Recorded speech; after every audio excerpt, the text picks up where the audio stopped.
Hi friends, welcome back to smile nursing tutorial.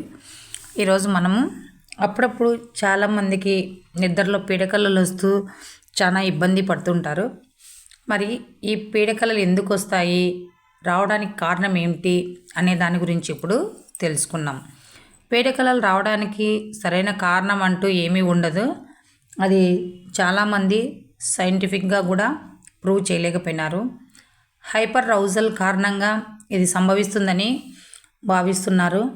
ఇది కూడా ఒక మానసిక స్థితికి మార్చేటువంటి ఒక లక్షణం. దీనివల్ల ఎప్పుడు చిరాకు, కోపంగా ఉండడము, ఏ పనులు సరిగా చేయలేకపోవడము ఉంటుంది. ఈ యొక్క హైపర్ రౌజల్ నిద్రపోతున్నప్పుడు మెదడులోని కొన్ని ప్రాంతాలను ఏం చేస్తుందంటే అతిగా చురుగ్గా ఉండేలా చేస్తుంది. సో నిద్రపోయేటప్పుడు బ్రెయిన్ యాక్టివ్గా ఉండడం వలన ఈ యొక్క పీడకలలు వస్తాయని భావిస్తుంటారు. పీడకలు రావడానికి సాధారణ కారణాలు కూడా ఉన్నాయి. అవి ఏంటంటే ఒత్తిడి, ప్రతిరోజు మనం పనిచేసేటువంటి పనులలో ఉన్నటువంటి ఆందోళన అండ్ ప్రతికూల ఆలోచనలు.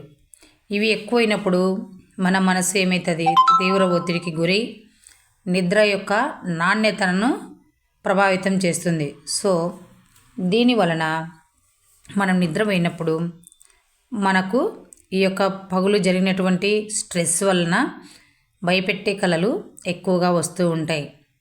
కొన్నిసార్లు ఇంట్లోనూ లేక ఆఫీసు పని ఒత్తిళ్ళ వల్ల కూడా ఈ యొక్క పీడకలలు ఎక్కువగా వస్తూ ఉంటాయి. గాయాలు, శారీరక లైంగిక వేధింపులకు గురైన వాళ్ళల్లో కూడా ఈ యొక్క కలలు రావడం అనేది సర్వసాధారణం. ట్రామా, PTSD అంటే పోస్ట్ ట్రామాటిక్ స్ట్రెస్ డిజార్డర్తో బాధపడుతున్నటువంటి వ్యక్తులు కూడా ఈ యొక్క తరచుగా పీడకలలను కంటూ ఉంటారు. ఆ యొక్క సమస్యతో కూడా బాధపడుతూ ఉంటారు. ఓకేనా friends, thank you for watching this video. మీకు కనుక ఈ వీడియో నచ్చినట్టయితే మరికొందరికి షేర్ చేయండి, కామెంట్ చేయండి.